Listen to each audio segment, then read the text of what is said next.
Bueno, pues continuamos con este segundo parcial con virus de importancia médica. Pues nuestro equipo especialmente va a explicar sobre virus que ocasionan diarrea o gastroenteritis y virus zoonóticos. Nos vamos a enfocar en esos dos tipos de virus y unas cosas agregadas.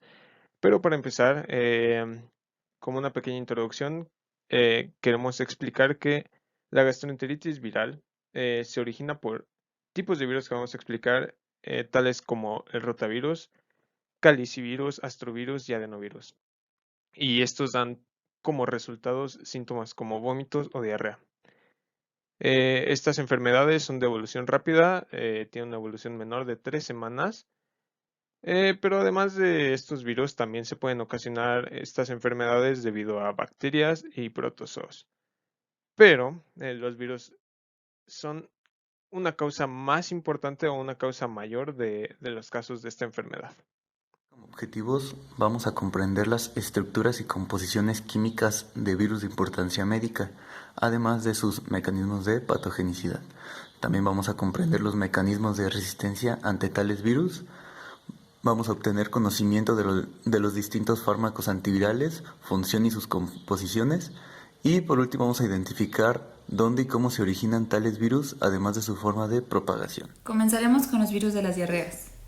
Como sabemos, la gastroenteritis es la inflamación del estómago, del intestino delgado y del intestino grueso, y esta se origina por rotavirus, calicivirus, astrovirus y adenovirus, y dan por resultado vómito o diarrea. La enfermedad diarreica aguda es generalmente de evolución rápida y dura menos de 3 semanas. Entre las características generales de estos virus tenemos que, anteriormente, su diagnóstico se basaba en la exclusión de los patógenos bacterianos y su sustentación se daba gracias a filtrados libres de células que provenían de heces diarreicas, y estas se administraban por vía oral a voluntarios en un intento por reproducir la enfermedad, pero los resultados eran muy variables. Actualmente se puede decir que las cantidades de viriones mayores a 10 a la 8 por gramo de heces diarreicas son comunes, lo cual permite la fácil visualización por medio de microscopio electrónico. Y bueno, pues gracias a la tecnología, a los avances de la tecnología, las reacciones en cadena de la polimerasa y los inmunoensayos enzimáticos son los que se han utilizado comúnmente para llegar al diagnóstico. Pero la detección de un virus específico en las heces no es suficiente para saber qué es la causa de la enfermedad, por lo que se han establecido criterios que ayudan a este diagnóstico. Uno es establecer que el virus se detecta en los pacientes enfermos con una frecuencia significativamente mayor y que el virus se correlaciona en forma temporal con los síntomas. 2. Demostrar respuestas de anticuerpos humorales o secretorios en pacientes que excretan el virus. 3. Reproducir la enfermedad por inoculación experimental. Y 4. Excluir otras causas conocidas de diarrea, como son las bacterias, toxinas bacterianas y los protozoarios. Y bueno, pues gracias a estos criterios que acabo de mencionar, es que se han establecido 4 grupos de virus principales que causan enfermedad gastrointestinal, que son los rotavirus, calicivirus, astrovirus y algunos serotipos de adenovirus. Bueno, los virus establecidos en la actualidad poseen características en común, entre las que se incluyen el contagio fecal-oral por vías directas o indirectas, sus periodos breves de incubación y la producción de vómito, que generalmente se acompaña o antecede a la diarrea. Gracias a esta última característica, los médicos utilizan el término gastroenteritis viral aguda para describir algún síndrome asociado con estos agentes. Comenzando con los rotavirus, se han encontrado en todo el mundo y se cree que explican del 40 al 60% de los casos de gastroenteritis aguda, que ocurre generalmente durante los meses más fríos en lactantes y niños menores de 2 años. Estos pertenecen a la familia Roviridae y tienen 11 segmentos de RNA de doble cadena. Estos 11 segmentos codifican para 6 proteínas estructurales, que son BP1 a BP4 y BP6 y BP7, y 6 proteínas no estructurales, que son NSP1 a NSP6. Existen 3 tipos de partículas del virus, de 3 capas, que antes se llamaban de doble cáscara o cubierta, de doble capa, que se llamaban de cáscara o cubierta única, y de una sola capa, que se les llamaba cápsides vacías. Este virus tiene una forma de rueda y los segmentos del genoma se empacan en una cápside icosaédrica, lo que les conforma su medida de 65 a 75 nanómetros de diámetro. Sus principales proteínas de la cápside externa son BP4 y BP7. BP4 tiene diversas funciones, entre las que destacan la fijación viral, y BP7 es un antígeno específico y facilita la fijación y la entrada de los virus. Los rotavirus se clasifican en 7 grupos, de la A a la G, en base en su proteína de la cápside interna, que es BP6. Las infecciones de seres humanos se originan predominantemente gracias al grupo A. Con base en los antígenos específicos para tipo BP4 y BP7, se han designado 5 serotipos, que son G1, G2, G3, G4 y G9. La cápside exterior se fragmenta en forma proteolítica dentro del tracto gastrointestinal y se genera una partícula subviral infecciosa intermedia, la cual activa el virus para la infección. Los rotavirus se transmiten por vía fecal-oral y el BP4 se une a glucoproteínas que contienen ácido ciálico sobre células epiteliales y la partícula penetra en las células blanco. La generación de la partícula subviral infecciosa intermedia es necesaria para la infección por rotavirus, porque ésta, después de ingresar a las células, es incapaz de establecer la infección debido a que se degrada. Los rotavirus emplean una estrategia de RNA negativo para la transcripción y replicación, y las proteínas iniciales que se producen se requieren para la replicación del virus, mientras que las proteínas finales son principalmente estructurales. El ensamblaje de los virus ocurre en el retículo endoplasmático y, los rotavirus animales producen diarrea, pero el contagio entre especies aún no está demostrado en la naturaleza. Los brotes de infección por este virus son comunes, pero se dan mayormente en los meses más fríos, entre lactantes y niños de 1 a 24 meses de edad. También puede afectar a adultos o niños mayores, pero las tasas de ataque en general son menores y la enfermedad es más leve. Aunque los recién nacidos se infectan con facilidad con este virus, a veces estas infecciones producen pocos o ningún síntoma clínico. Esto puede deberse al resultado de factores de maduración del hospedador o de inmunidad proporcionada de manera transplacentaria.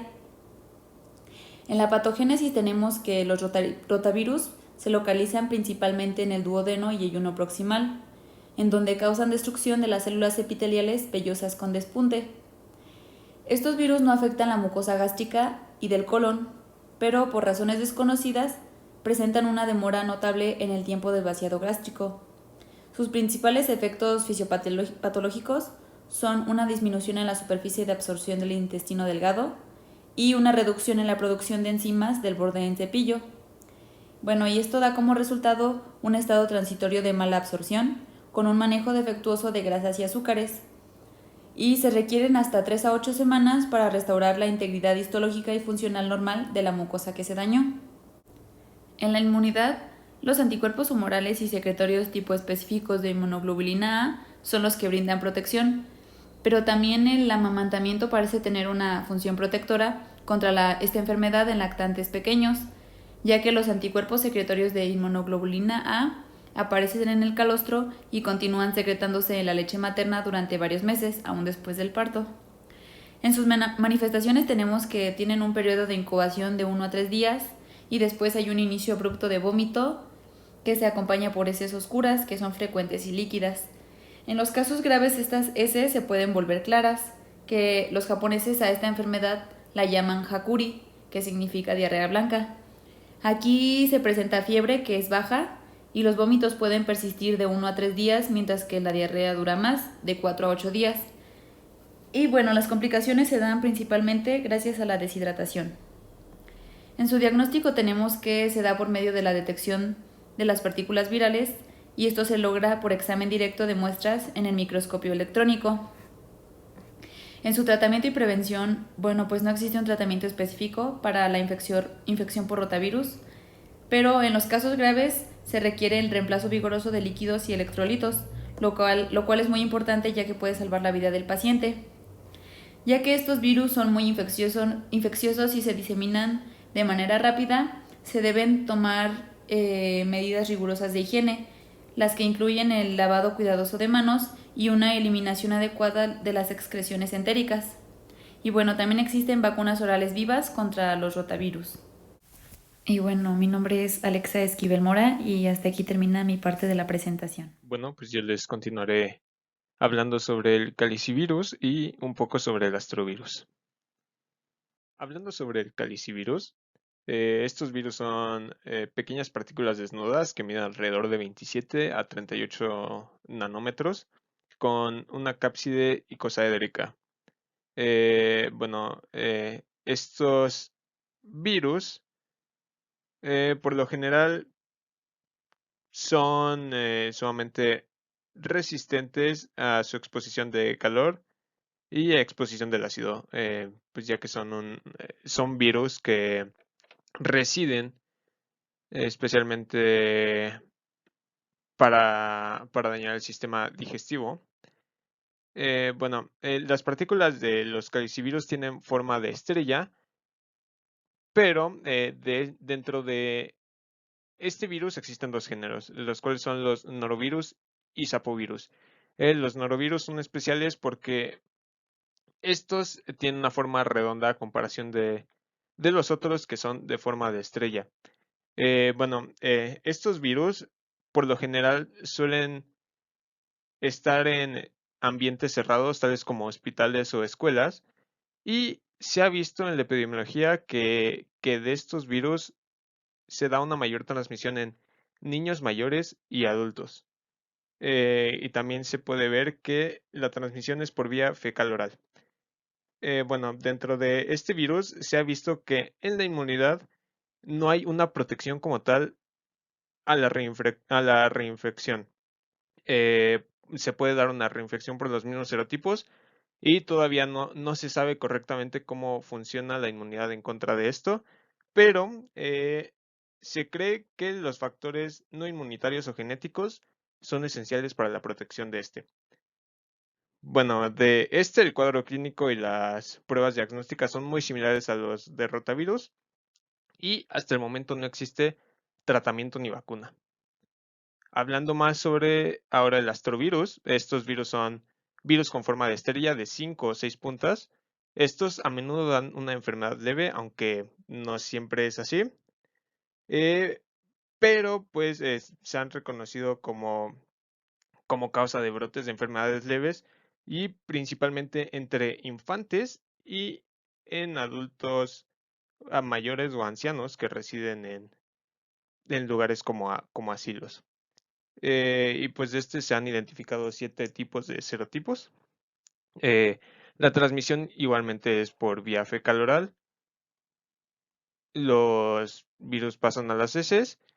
Y pues estos virus son especiales porque se identifican en las células epiteliales intestinales.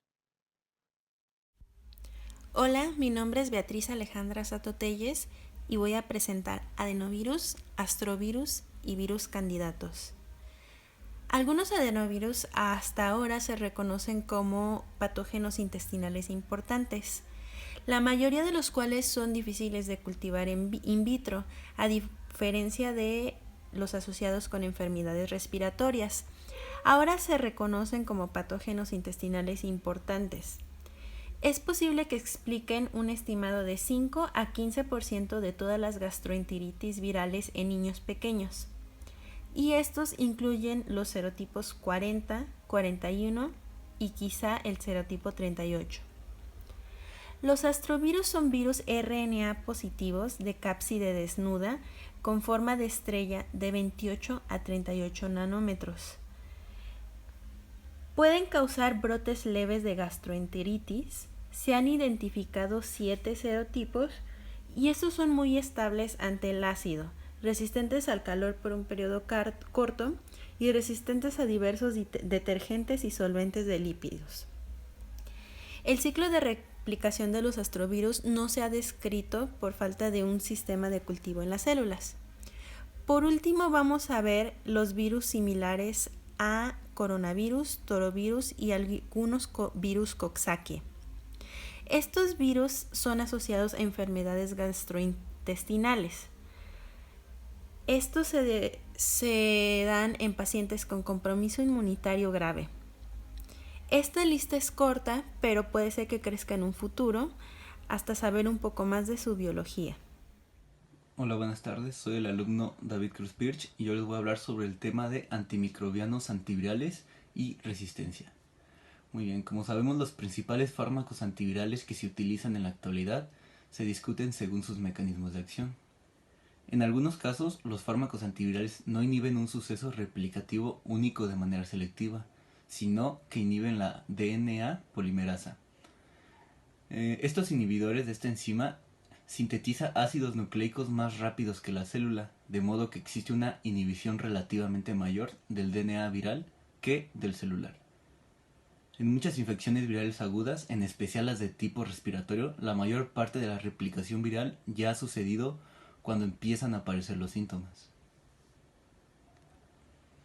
Continuamos con inhibidores de la unión. Aquí la unión con un receptor celular es un suceso específico del virus. Los anticuerpos pueden adherirse al virus extracelular y evitar esta unión. Seguimos con inhibidores de penetración celular y denudación. Aquí fármacos como la rimantadina difiere de la amantadina por la sustitución de un grupo metilo de un ion de hidrógeno. Estas dos aminas inhiben varios de los pasos iniciales de la replicación viral, incluyendo la denudación o desenvoltura. Estas son efectivas únicamente contra los virus de la influenza A, pero desde 2001 las tasas de resistencia al amantamiento con oseltamivir o zanamivir disminuye los síntomas de la influenza y reduce el curso de la enfermedad en 1 o 1.5 días.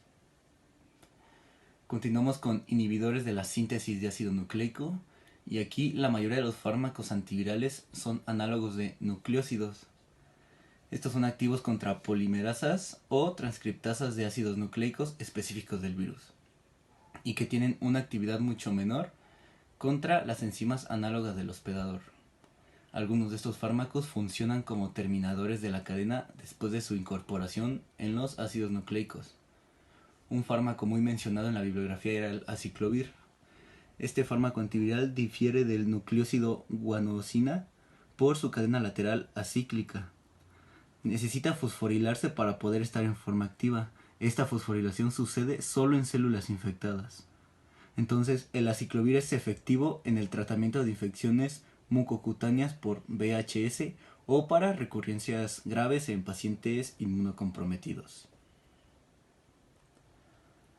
Continuamos con inhibidor de la síntesis de RNA viral, en este caso el fármaco de ribavirina.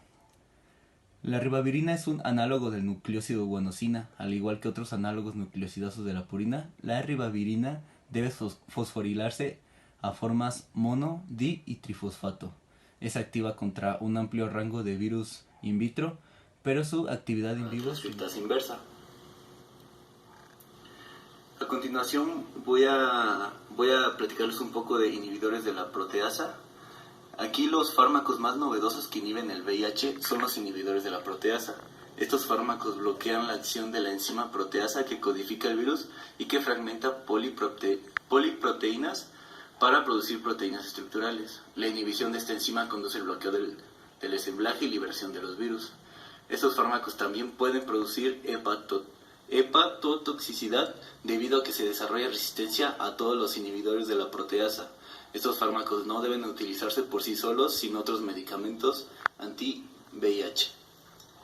Y tenemos análogos nucleótidos como por ejemplo el fármaco de cidofovir. El ejemplo más conocido de esta clase, como lo venimos diciendo, es el cidofovir. Este compuesto limita un nucleótido monofosforilado al tener un grupo fosfonado adherido a la molécula. El medicamento inhibe las polimerasas de los ácidos nucleicos tanto del virus como de la célula, pero su selectividad se proporciona por su mayor afinidad con la enzima viral. Y ya por último vamos a hablar de la resistencia antiviral.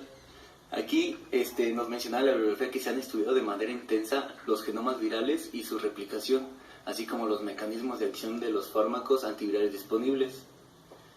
La investigación de los mecanismos de resistencia ha dilucido la función de genes virales específicos. Por ejemplo, se ha vuelto evidente que un mecanismo común de resistencia a los nucleócidos, por ejemplo, por parte de los herpesvirus, consiste en mutaciones en la enzima viral inducida responsable de la fosforilación del nucleócido. Y bueno, entonces las alteraciones genéticas, hablando de que como estamos hablando de mutaciones o de lesiones, son la base de la resistencia antiviral. La probabilidad de mutantes resistentes proviene de al menos 4 funciones, las cuales son tasa de replicación viral, presión selectiva del medicamento, tasa de mutaciones virales y por último la tasa de mutaciones en distintos genes virales. Yo soy el alumno David Cruz Pirch y este fue mi tema. Ahora vamos a hablar de los virus no transmitidos por artrópodo de un origen zoonótico. Estos virus se van a transmitir por medio de mamíferos pequeños y roedores. Van a comprender a lo que son los arenavirus, los hantavirus y los filovirus. Primeramente vamos a tener lo que son los arenavirus, que van a contener un genoma RNA grande de cadena sencilla y de una polaridad negativa, un genoma pequeño en bisentido y en su envoltura vamos a tener 2 glucoproteínas importantes en su superficie, que va a ser la G1 y la G2. En su interior vamos a tener lo que son ribosomas que van a dar esta forma granular, esta forma granular al virus. En estos virus vamos a encontrar una infección muy común que va a ser lo que es una fiebre hemorrágica, que va a ser causada por el virus Lassa en África Occidental. Estos virus también se van a replicar por medio del citoplasma de las células ya infectadas y vamos a tener lo que es una proteína G1 y G2, como ya se mencionó. La G1 va a ser la que va a interactuar con un receptor de la superficie celular y la G2 va a mediar la fusión que ocasiona la liberación de las nucleocápsides. Se va a tener lo que es una RNA polimerasa que va a mediar la transcripción y un segmento L de RNA que va a codificar la proteína de la polimerasa y una proteína Z que nos va a ayudar, que va a ayudar al virus, al ensamblaje y a la liberación del virus. En su segmento S de RNA va a codificar las nucleocápsides y las glucoproteínas que se encuentran en su superficie, la G1 y la G2. De envoltura, esto va a pasar mediante una estrategia de transcripción de RNA de sentido negativo y como lo podemos ver en la imagen, se va a dar, las fiebres hemorrágicas se caracterizan en los ojos así y también por sangrado de nariz. En su epidemiología se va a ver que se pueden conservar por largos periodos de tiempo. Vamos a tener lo que son 2 infecciones, una infección primaria y una infección secundaria. Una infección intrauterina. La primaria va a ser en roedores maduros que con frecuencia van a causar una enfermedad y hasta llegar casi a la muerte. Y la infección intrauterina que va a conducir a la viremia crónica. En el contagio del reservorio de roedor a humano va a ser por medio de vías aerosol, exposición a orina o heces o tejidos infecciosos, o ya puede ser de una manera directa por mordedura de este roedor. En las enfermedades clínicas, primero vamos a ver lo que son asociados a las fiebres hemorrágicas, que van a ser de roedores infectados hacia los humanos, cómo se va a transmitir, y de persona a persona por alguna secreción y líquido corporal, ya sea un estornudo o cualquier otra cosa similar. Se va a caracterizar por la fiebre acompañada de manifestaciones hemorrágicas, de choques, de alteraciones neurológicas y bradicardia. Se va a presentar hepatitis y miocarditis en la fiebre de Lassa y va a haber una tasa de mortalidad que se estima entre el 10 y 50 para la fiebre de Lassa y de 5 a 30 para los demás virus. En su diagnóstico va a ser por un historial de viajes que nos llegue a proporcionar el paciente y por el síndrome clínico que esté presente. También si hay sospecha debe de aislarse de inmediato ya que es de muy alto riesgo de contagio. De segundo lugar tenemos en asociados a lo que son las infecciones por CNS, que van a ser comúnmente por ratones y por hámsters. Estos casos se van a dar por las colonias de crianza que se dan en los centros de investigación o incluso en las tiendas de animales.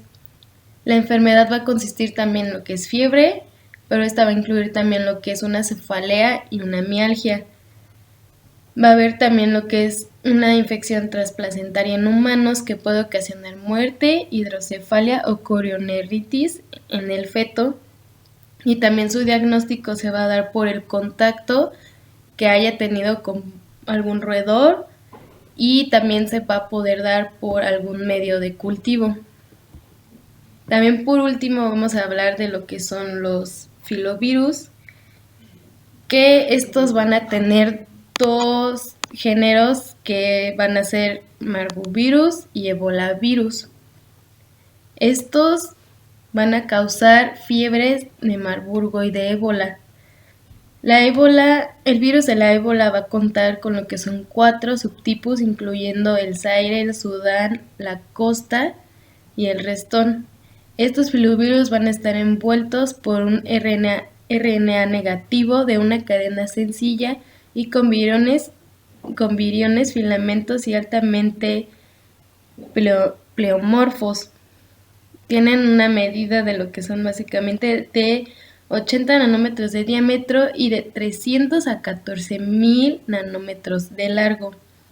Van a tener también lo que son 7 genes y van a tener lo que es la proteína GP, que esta va a mediar el ingreso del virus hacia las células blancas, las RNA polimerasa, que va a dirigir la síntesis de RNA a partir de un genoma RNA lineal de sentido negativo, y también se van a generar 7 mRNA monocistrónicos, y por último va a tener también lo que es una NP.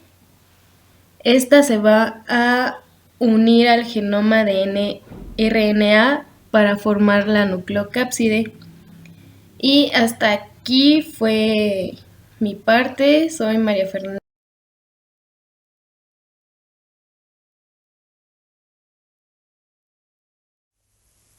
Los filovirus. Los filovirus es el virus del ébola y el marburgo. Para el marburgo se presentaron 26 casos de fiebre hemorrágica entre personas de Alemania y Yugoslavia que habían estado manejando un grupo de monos africanos. Se había transmitido de los monos infectados, en el caso de los marbugos. En el caso del marburgo se replican las células endoteliales vasculares con necrosis subsiguientes. Y para el año 1976 se presentaron brotes extremos de fiebre hemorrágica en el norte de Zaire y en el sur de Sudán, con tasas de mortalidad de 50-90%. Se mostró que había sido el resultado de un agente antígenamente distinto conocido como el virus del ébola. Se determinó que el reservorio eran los monos importados de Filipinas para que existiera el virus del ébola. El filovirus ejerce su efecto por medio de glucoproteínas que se sintetizan de forma secretada o transmembránica. La glucoproteína secretada interactúa con los neutrófilos para inhibir la inactivación temprana de las respuestas inflamatorias. Y la glucoproteína transmembránica se une con las células endoteliales. El hantavirus es la causa importante de fiebre hemorrágica, que a menudo se complica por diversos grados de insuficiencia renal aguda. Desde 1993 en Estados Unidos se ha documentado más de 450 casos. La tasa total de mortalidad ha sido de un 35%. El roedor era reservorio de este virus y el humano es el hospedador. El virus hantavirus provoca nefropatías epidémicas, hemorrágico renal y síndrome pulmonar por hantavirus. Su transmisión es a través de la inhalación de excreciones de ratones. También puede ser una transmisión por vía conjuntival o por contacto directo de lesiones cutáneas. El tratamiento puede ser ribavirina intravenosa, pero no hay datos de eficacia. Todavía no está como 100% comprobado de que pueda quitar este virus. Ortomyxovirus. Los virus de influenza aviar y animal pueden infectar a los humanos. Los virus RNA con envoltura pleomórficos de cadena única en un sentido negativo. Los ortomyxovirus se dividen en tipos A, B y C. El A tiene la mayor virulencia y propagación epidémica. Los virus de influenza B son más estables en cuanto a un antígeno, y los virus de influenza C pueden causar relativamente menores enfermedades.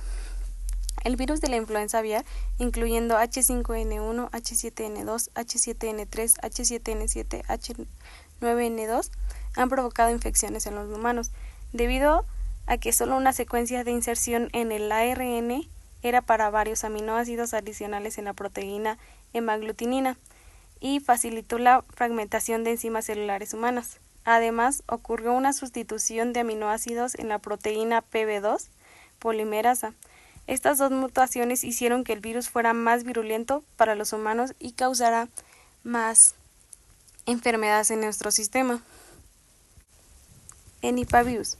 El virus de Hendra se detectó en Australia y los casos humanos se caracterizan por neumonía y encefalitis. Los reservorios para los enipavirus es la especie de pteuros de murciélagos y se propagan a humanos y animales vía aerosol. Rhabdovirus. El virus de la estomatitis vesicular ocasiona brotes de enfermedad en ganado, cerdos y caballos y puede transmitirse entre animales y artrópodos. Transmisión. Contacto con animales infectados. Manifestaciones. Consiste en una enfermedad febril de remisión espontánea, erupciones ocasional tipo herpes de labios y mucosas. Virus transmitidos por artrópodos y zoonóticos. Virus zoonóticos comprenden más de 400 agentes de los más comunes en el mundo. Tienen reservorio en insectos vertebrados inferiores. Provienen de diferentes familias de RNA, incluyen atogavirus, flavivirus, muniavirus, reovirus, adenovirus y filovirus. Hay dos grupos, los arbovirus, transmitidos de humanos por insectos infectados hematófagos, como mosquitos. Virus transmitidos por artrópodos y otros zoonóticos. Los virus zoonóticos comprenden más de 400 agentes de los más comunes en el mundo. Tienen reservorio en insectos o vertebrados inferiores. Provienen de diferentes familias de RNA. Incluyen atogavirus, flavivirus, muniavirus, reovirus, adenovirus y filovirus. Hay dos grupos, los arbovirus, que se transmiten a humanos por insectos hematófagos como mosquitos, garrapatas y moscas. También transmiten por sustancias inhaladas de excreciones de animales infectados. Normalmente se les nombra donde se habían aislado primero. Los togavirus incluyen a los arbovirus. Son viriones con envoltura que contienen RNA positivo de cadena sencilla y miden 70 nanómetros de diámetro. Su genoma de ADN con cápsula icosaédrica de 40 nanómetros. Contiene envoltura de lípidos de doble capa de proteínas de codificación viral E1 y E2. Capacidad de hemaglutinación, fusión de proteínas. Tiene replicación en artrópodos infectados y hospedaderos vertebrados. Los flavivirus, similares a los togavirus, virión de RNA de cadena sencilla con envoltura y cápside icosaédrica. Viriones más pequeños que los togavirus y varían de 40 a 50 nanómetros de diámetro. Genoma rodeado por múltiples capas de pequeñas proteínas básicas. Proteínas de cápside C y matriz M cubren el núcleo viral. La membrana de bicapa lipídica tiene proteínas de envoltura E. Los buniavirus. Hay 4 géneros de esta familia: los buniavirus de RNA negativo, los flevovirus de RNA negativo, los nairovirus de RNA ambisentido y los hantavirus de RNA negativo. Los buniavirus de RNA negativo, los flevovirus de RNA negativo, los nairovirus de RNA ambisentido y los hantavirus de RNA negativo. Todos son arbovirus, excepto el hantavirus, que es zoonótico no artrópodo. Tiene envoltura de glucoproteínas G1 y G2 y contiene 3 nucleocápsides, la grande, L, mediana, M y pequeña S, que se asocia con RNA polimerasa dependiente y proteína no estructurales. Carecen de proteína de la matriz y proteína G1, que interactúa con los receptores celulares para que ingresen por endocitosis. Los reovirus son virus de doble cadena sin envoltura. Miden cerca de 80 nanómetros, genoma segmentado y pertenecen a los arbovirus. Los adenovirus, envoltura bisegmentada, con genoma grande, de cadena y polaridad negativa, genoma de RNA pequeño, ambisentido, morfología pleomorfa y tamaño de 50 a 300 micras, con nucleocápside separada, proteínas de superficie G1 y G2. Ocasionan infecciones persistentes en roedores y se contagian a los humanos por excreción de estos. Los filovirus. Los filovirus son virus de Marburgo y del ébola, responsables de la fiebre de ébola y Marburgo, dos fiebres hemorrágicas. No hay subtipos de Marburgo y sí hay 3 subtipos del ébola, incluyendo al Zaire, Sudán y Reston. Envoltura de RNA negativo, de cadena sencilla, con piriones filamentosos y altamente pleomorfos, miden de 80 nanómetros de diámetro a 300 y 14.000 nanómetros de largo. Nucleocápside de simetría helicoidal y envoltura se deriva de membrana plasmática. La nucleocápside con plómeros o espinas y proteínas GP que ingresan al virus al interior. Los enipavirus, a finales de 1990 a 1999, aparecen en Asia y Australia. 2 paramyxovirus zoonóticos, el virus Hendrix y Nip-Ahed. Ahora se clasifican en enipavirus de la familia paramyxovirus. Las enfermedades arbovirales involucran a vertebrados no humanos, entre los que cuentan pequeños mamíferos, aves y... Soy Miriam Cuevas Flores y ahora les vamos a hablar sobre la inmunidad acerca de las respuestas humorales habituales que se ven relacionadas con el inicio de la enfermedad. En esta primera imagen observamos los patrones típicos de respuesta de anticuerpos después de la infección por arbovirus. Los patrones comenzarán a aparecer aproximadamente 3 días después del inicio y desaparecen después de aproximadamente 6 semanas. En la línea roja podemos observar los IH, que estaríamos hablando de los anticuerpos de inhibición de la homoaglutinación, y en la morada, que serían los IgM, estaríamos hablando de los anticuerpos de inmunoglobulina tipo M. Vamos a hablar nuevamente de la inmunidad. Cuando existe un aumento en la concentración de anticuerpos, se llega a relacionar con la recuperación de la infección. Los anticuerpos neutralizantes pueden llegar a persistir durante varios años después de la infección.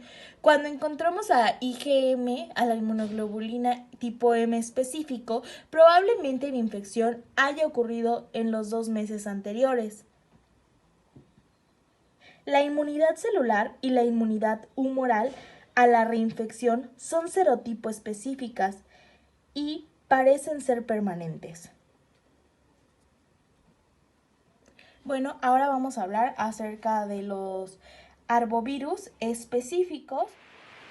Ahora les vamos a hablar acerca de los arbovirus específicos.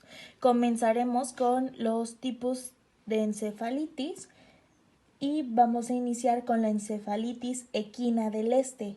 Esta encefalitis se da principalmente en el Valle Central de California, en el oriente de Washington, en Colorado, en Texas y en el oeste medio de Estados Unidos de América.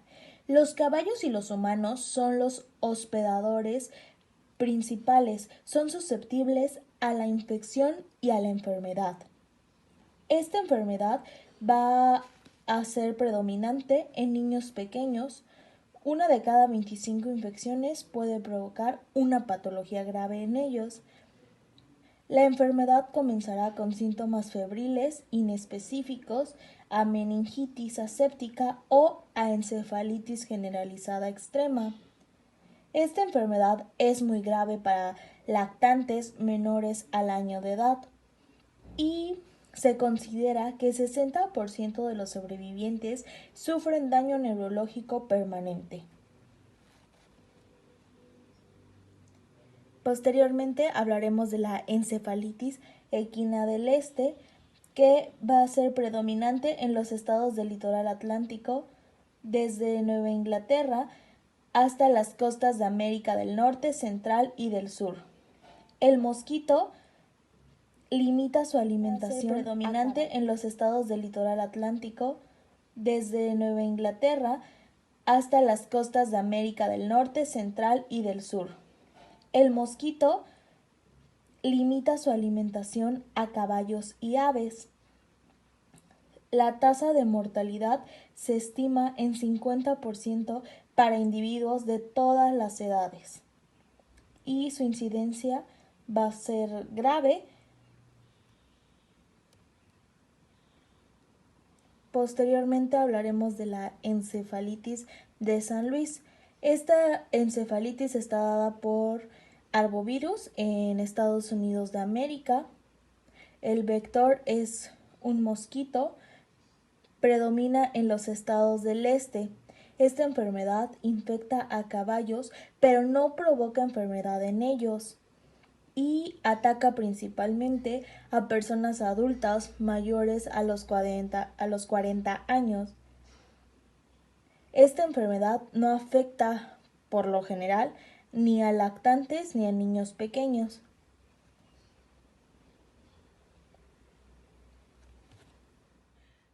Continuamos con la fiebre del Nilo Occidental.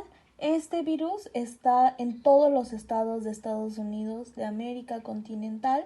Es el arbovirus más generalizado en Norteamérica. Esta fiebre está relacionada con encefalitis y su transmisión es a través de mosquitos infectados a aves, humanos y caballos. Las infecciones en cualquiera de estos hospedadores pueden conducir a enfermedades clínicas. En los humanos se puede transmitir también por transfusiones de sangre, por leche materna o trasplantes de órganos. La enfermedad incluye debilidad muscular y parálisis flácida. La parálisis puede ser asimétrica y permanente. Como un dato extra, los cuervos muertos anuncian la propagación del virus en la naturaleza. Continuamos con el virus de California, que predomina en el medio oeste. El vector es el mosquito Aedes tricheriatus. El hospedador reservorio es la ardilla listada y su transmisión es de los mosquitos a sus larvas y también se conserva al virus en la naturaleza. Este virus predomina en individuos entre los 5 y los 18 años de edad. Inicia con encefalitis, a menudo con presencia de convulsiones.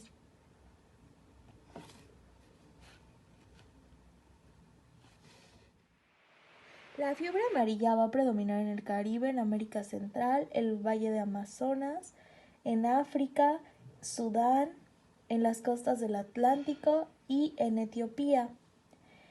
El vector es el Aedes aegypti y esta fiebre inicia principalmente con fiebres repentinas, escalofrío, cefalea y hemorragia. Puede presentar vómitos extremos, bradicardia, ictericia y choque. Si el paciente está en una fase aguda, no hay secuelas a largo plazo. Ahora vamos a hablar del dengue. Esta patología está dispersa en el mundo, así que obviamente México no está exenta de ello, por el contrario, y se va a deber a su vector Aedes aegypti, al igual que en la fiebre amarilla. Esta patología va a ocasionar signos y síntomas como fiebre, erupciones eritematosas, dolor extremo en espalda, cabeza, músculos y articulaciones. Cuando da de forma extrema, va a ser caracterizada por choque, efusión pleural y hemorragia, y con frecuencia puede conducir a la muerte. Encefalitis japonesa B. Predomina en las costas orientales de Asia y en India. Esta patología ataca principalmente a niños y su ciclo de transmisión es parecido al de los virus de la encefalitis de San Luis y a la encefalitis equina del oeste. Fiebre de chikungunya. Es un alfavirus transmitido por mosquitos. Predomina en áreas urbanas de Asia y África.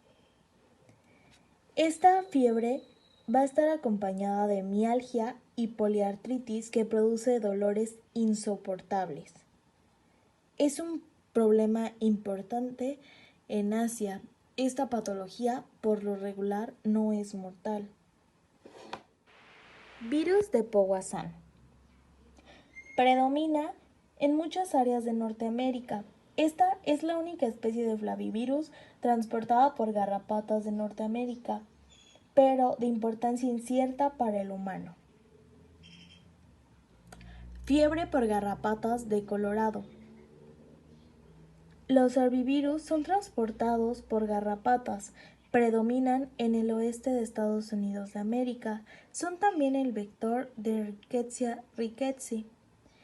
Se presentan de 3 a 6 días después de la picadura de la garrapata y sus signos y síntomas serán cefalea, dolores musculares, fiebre y encefalitis ocasional.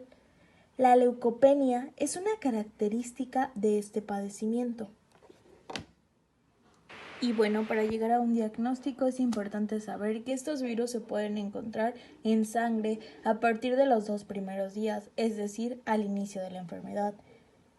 El virus no se encuentra en heces, rara vez se encuentra en garganta y líquido cefalorraquídeo. Su diagnóstico se logra mediante técnicas serológicas utilizando suero agudo o convaleciente.